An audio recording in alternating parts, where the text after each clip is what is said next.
بالنسبة لفريق نادي الحزم 29 هدف، مستقبل 27 نقاطه 33 نقطة ومركز التاسع.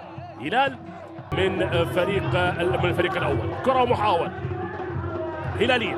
هلال تشكيلة الشلهوب، كرة تلعب في الجهة اليسرى، محاولة حزماوية أحد المواهب ومحاولة عند عبد الله الزيد، يمرر في الجهة اليسرى عند عبد الجواد.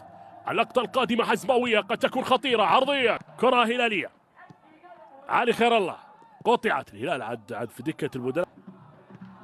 تمريرة ومحاولة قطعت حزماوية، هذه خطيرة للحزم. عبد الجواد خطيرة للحزم، محاولة، الحزم يحاول يبحث عن هدف أول، الكرة تلعب عرضية لكن سعود هارون في التغطية. خطيرة اللقطة الماضية إلى الزيد وعادت لعبد الجواد. يتقدم عبد الجواد الحزمي، يمرر جميلة ليوسف، خاطئة عادت حزماوية.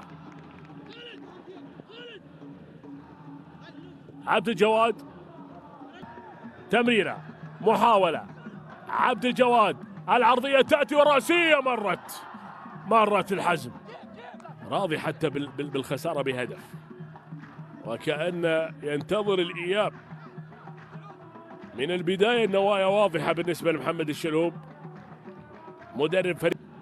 الغامدي يحاول،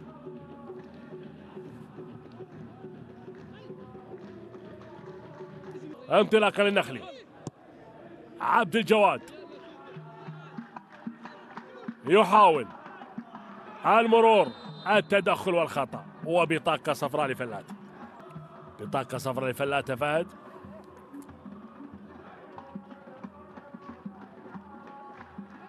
صالح عبد الجواد